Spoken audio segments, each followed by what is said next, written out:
Almost anyone flying into Canada this morning will have some extra waiting to do and extra expenses to pay before they reach their destination. Ottawa's new travel restrictions are now in effect, including those mandatory stays at quarantine hotels. CBC News spoke yesterday to some travelers making it into the country just ahead of the deadline. The crew member just told me it was the busiest day in last few weeks. 3 days in a hotel isn't really, great. I purposely changed the flight to come back a day earlier to make it before midnight tonight. Not alone, lots of scenes of travelers rushing home to beat that deadline. So international travelers now arriving today and afterward must have pre-booked their 3-day hotel stay before coming to Canada. We're hearing this morning from some Canadians still trying to get home that making those arrangements has been a challenge, to say the least. Laura McQuillan begins our coverage this hour. Laura. Heather, we are hearing stories of a lot of bumps for Canadians abroad, but also Canadians arriving back into the country this morning. One of our colleagues is out at Toronto Pearson Airport catching up with some of those travellers and hearing about the issues they've been facing, like hours on hold to this government phone line to try and book a hotel, only to then have the call drop repeatedly. Some arriving into the country not having booked a hotel because they have plans to stay in an Airbnb. They've booked that, they've paid more than $2,000 for that, and they're questioning why they need to book an extra hotel as well. Others telling us their whole family will be quarantining together at home. They don't see the need for the hotel, and that's the prevailing view from what we're hearing. We do hope to bring you their voices soon, but in the meantime, we've been asking other Canadians to tell us their stories, and one we just got in our inbox from Chris Heteriachi. He tells us that his wife is about to land in Canada as a permanent resident. He says he's got no problem paying for the hotel and spending hours on hold, but the problem is the phone line doesn't let you wait on hold till an agent is available. He told us that after 3 hours, it just disconnects and there are no solutions. There's no website. We have heard that over and over again in the past few days from Canadians trying to book these hotel rooms and being simply unable to get through. One of those people who we spoke to as well is Noriana Araujo, and she is coming from Chile to Canada as an international student. She called multiple times for hours on hold, trying to get through. She finally had some success, but she walked us through what the process had been like for her.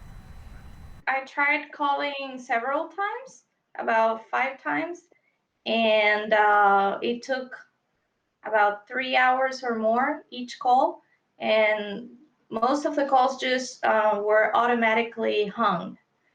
But today, on my 5th attempt, I was able to reach an agent, but it was about after 3 hours. So incredible difficulties for people trying to even book these hotels here. That what should be happening on these calls is they would tell the agent which of 18 approved hotels they will be staying at. They'll give their personal information, they'll give their payment information, because people do need to pay up to $2,000 for their stay. The prices are a real mix though. It's up to the hotel to decide. One man who just landed into Toronto's Pearson Airport told us it's just going to cost him $300 for the 3 days. Others are billing these travellers $1,800 or closer to $2,000. And they are only there for 3 days while they wait for their test results from a test taken at the airport upon arrival. If it's a negative result, they can take a domestic flight, they can head home and do their quarantine the remaining 11 days there. If they get a positive test result, they have to go to a government quarantine facility. All of this aimed at stopping new variant cases from coming into the country. So much more contagious, the government wants to put an end to international travellers bringing in those variants. But will it work? Well, we asked an infectious disease specialist, Dr. Christopher Labos, for his take, and here's what he told us.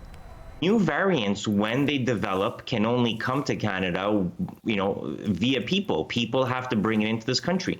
So if everyone quarantines for 2 weeks after they travel internationally, we will not have new cases of any of these new variants. There likely will be new variants in the future that develop in other countries. If we have these quarantine rules in place, we won't be able to import those into this country. And so clearly this will help to a certain degree. Dr. Christopher Labos, as we spoke earlier this morning, Laura. Now, there are, as of today, new rules in effect as well at Canada's land borders. Not quarantine, but testing. Tell us more. That's right. So when non-essential travellers cross the border from the US into Canada, they will have to take a COVID test once they arrive on this side of the border. Already they have to take one before they leave the US to come to Canada. Then, once they've had that second test at the port of entry, they can go home and quarantine. No hotel required if you're crossing a land border. They will have to take a third COVID test towards the end of that quarantine spell. But in fact, some travellers are already telling us they're doing land crossings. They're walking across the border and then driving home from somewhere like Buffalo and southern Ontario to circumvent the air travel rules. They're actually seeing this loophole and they are using it, while at the same time we are hearing incredible frustration from those air travellers who we've spoken to so far today. They can't get through on the phone line to book a hotel. They don't see it as necessary. The government getting a lot of pushback, but it is promising to fix those phone lines, Heather. Well, Laura, that really does seem to be the issue, doesn't it? The person that you were mentioning, hearing from more people today, they wait for that 3 hours and then the phone line is disconnected. Incredibly frustrating, and they're not sure what to do. So thank you, Laura. And again, as we bring up our contact information, if you know someone trying to get back, you perhaps hearing from someone and you're trying to get back, we'd love to listen to your stories and help our coverage today. So here's how you reach us: Morning Live at CBC.ca, at CBC Morning Live, for any personal anecdotes about dealing with these new rules now taking effect in the country.